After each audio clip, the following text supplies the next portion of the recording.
बापा को आइटम सब भल है भात दी प्रकार है गोटे उसना भात गोटे अरुआ भात हां और डाली हां आंबुल राइस चिकेन हां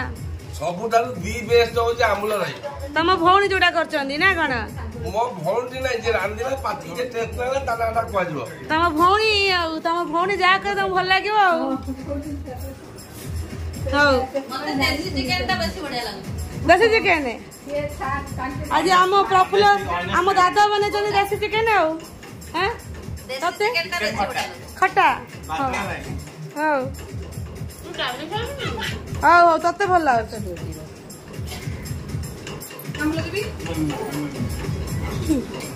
मत